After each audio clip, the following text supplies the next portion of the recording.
Hello everyone, we are in sunny Mount Isa, and who have we got here? Kelley. And we met Kelley when we were travelling around as the Deplorables and we're in Mount Isa last time.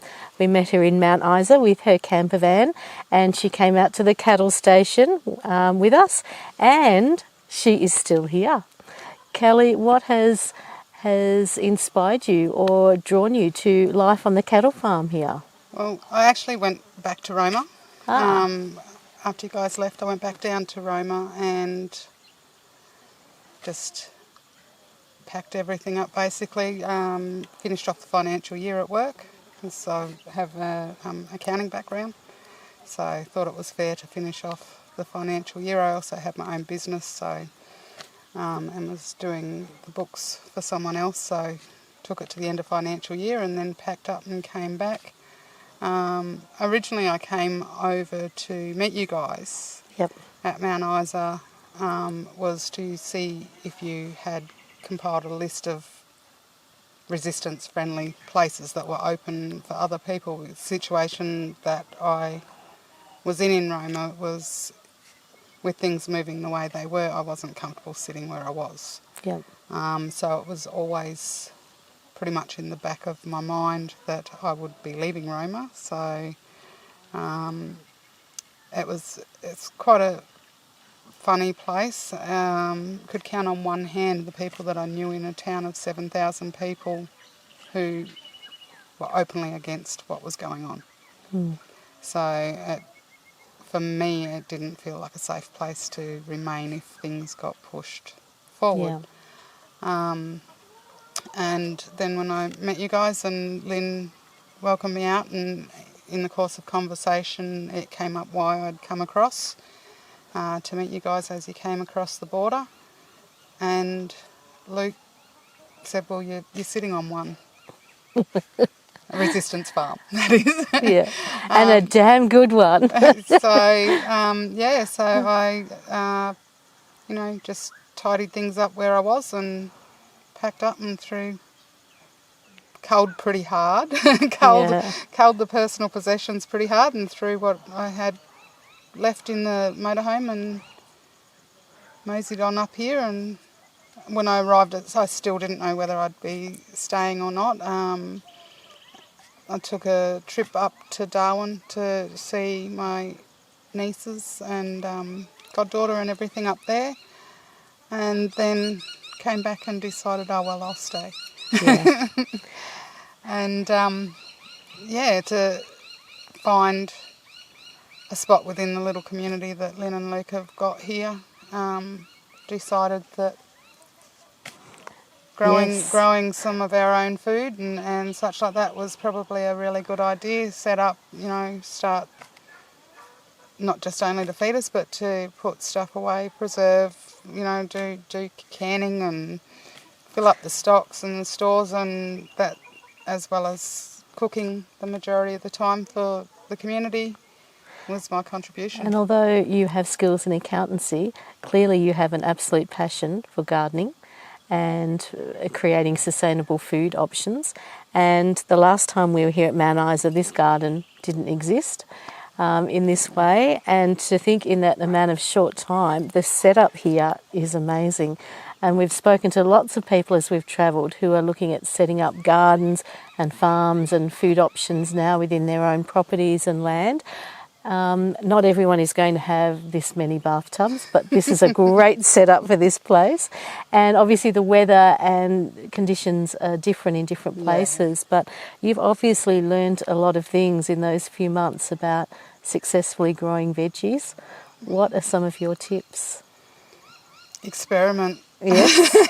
What's been some of your experiments? I just experiment with it. When you were up last time, there were 2 little beds that are over there, and this was all open. And luckily we've got a Boilermaker on site. So very handy. And the bathtubs, Lynn and Luke pick up stuff quite often because, you're on the farm, so they've got a steel dump. And a lot of the bathtubs were here. We've picked up a few extras as they pop up on Swap by Sell.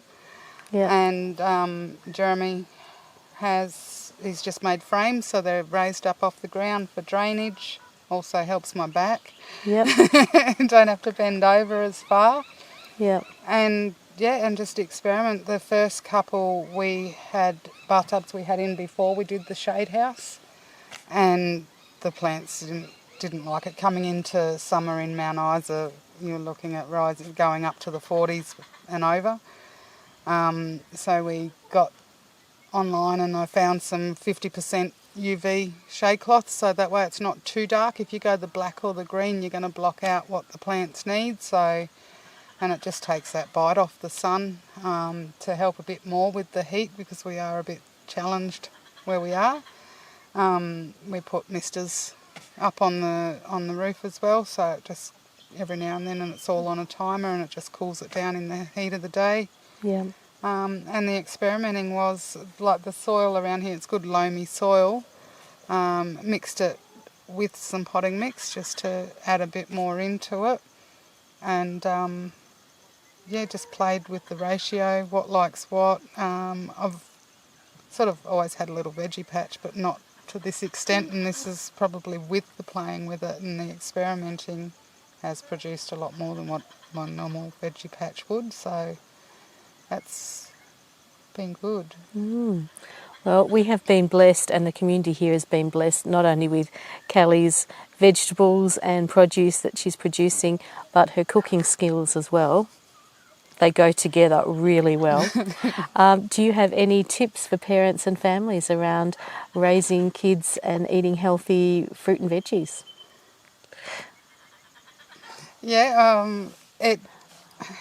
I've got 3 children, adult children now, and one of the biggest things when they were growing up is that I don't like it. I just didn't buy into it. I buy the food, I prepare it.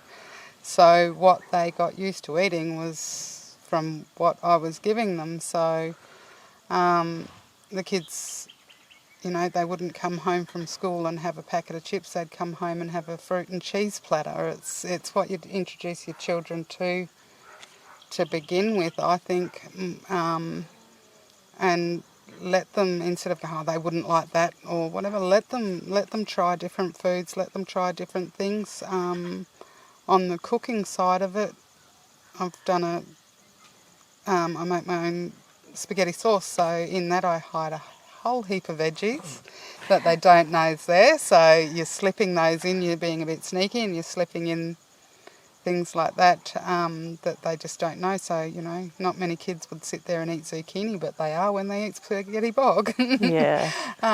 So a lot of, I put a lot of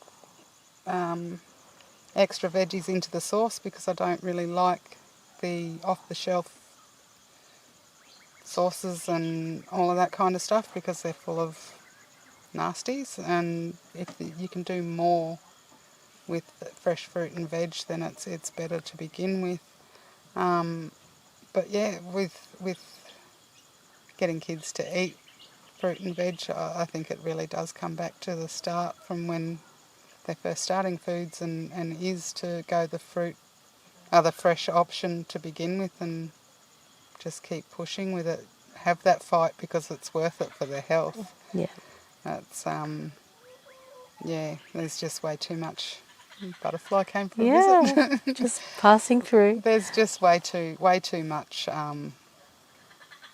processed junk, and the preservatives, and the amount of salt that's in your packaged items. And we've gotten to the point I'll have something from if we haven't got carrots ready, and have a carrot from the supermarket, and there's just no taste to it compared to what comes out of the ground that you've grown yourself.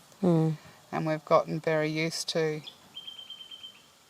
that blandness, I guess, of things, the mass-produced, because, even though it's fresh fruit and veggie from the supermarket, it's treated with chemicals to ripen, it's cleaned with chemicals, it's packaged with chemicals, it's just if you can, you might not be able to, you don't have the space to do something like this, but even something's better than nothing at all.